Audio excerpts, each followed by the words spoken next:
Hi, friends. I hope this day is finding you in just a magnificently wonderful and great place. But I have a confession to make. It's not finding me in the greatest of places. I'll tell you a secret. I'm sitting right now in the chapel here in our church. I'm at work, but at lunchtime today, I had to run to my house and throw a load of laundry in the washing machine because the fact is, we have no clean washcloths anywhere in my house. And we have very few actual clean clothes, too. And as I started to think about what's going to come tonight with the children and the activities and the schedule, I thought, when we come home tonight, and if anybody wants to get a shower, we're going to be out of luck. And so I ran home and did that and had to come back to work. I also had to realize that, guess what? I don't have anything for dinner. And now some of you may be shocked at this. Some of you may have everything running so smoothly in your home that you never run out of washcloths and you never run out of groceries and you've always got a plan and it always runs smoothly. But for those of you that don't, this is a day that I would like to encourage you as I've encouraged myself because I've had a hard week. I've had an emotionally tough week and a physically challenging week. And maybe you have too. And the only thing on my mind today, as I got up and I was really tired, and I came to work, made sure my kids were where they were supposed to be, and then I began thinking about this afternoon and what do I need to do for that. And I'm reminded of one of my favorite scriptures, and it's one that you probably know by heart as well. It's from Psalm 23. The Lord is my shepherd. I shall not want. He makes me lie down in green pastures. He leads me beside still waters. He restores my soul. That was verses 1 and 2 of the beloved Psalm 23. And I just got to tell you, friends, I haven't felt as though I was residing in many green pastures lately. But it's Lent. And we're trying to do some things differently in our daily lives, aren't we? God knows that we can't run full steam 24/7. But I didn't get that memo. And I think a lot of my friends didn't either because it seems that we're always running, running, running. And the Sabbath that God created for us to rest and renew very oftentimes are one of the busiest days of our week. So I want to talk to you a little bit about Sabbath. We generally think of Sabbath as Sunday morning, or hopefully all day on Sunday. But if you're like me, I work on Sundays. I have to get into my head that I must take Sabbath on a time when I can. Sometimes that's on a Tuesday afternoon.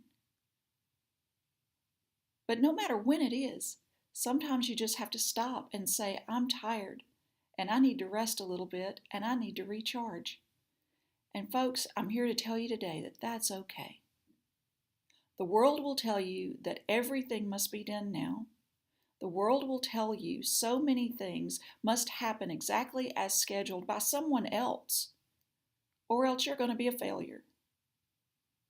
Don't listen to it, friends.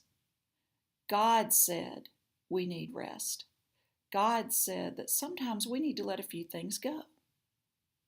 So as I'm contemplating my evening of youth group activities, soccer practices, homework to do, dinner to get on the table, I've decided to call it a rest night.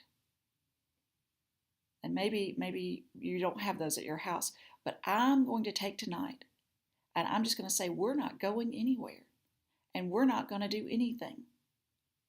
And it's okay if we eat cereal for dinner. At least we'll have some clean towels when we decide to take a shower. I can assure you, if you really think about it, that college scout probably won't show up on the soccer field tonight to look at my 10-year-old. And it's okay if he doesn't make it sometimes. because mama needs to rest. Because you know what? My kids need to rest too. I've been bringing my kids up in an environment and a culture of we've got to run and do everything that this world has scheduled for us. And that's just not the case. It's okay for us to miss things sometimes. It's okay for us to say, nope, we're closing the doors. I encourage you to consider the state of the health, the well-being of your family, of yourself. And during Lent, while we're trying different things, while we're trying to come out of our normal routines, consider Sabbath, rest, as something that is critical. Try it. I promise you the world won't end. And you might just actually find that it's good for your soul. I'm praying for you today, friends.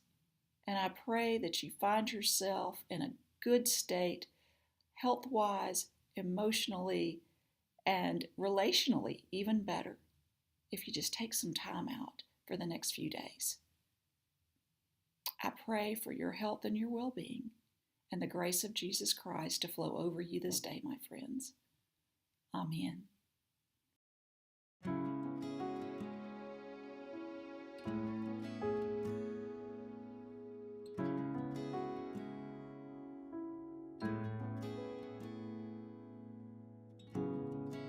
Held captive by your sweet embrace, I'm locked into your loving gaze. In the stillness of this moment, my every heartbeat thunders with love for you, Lord. In this whole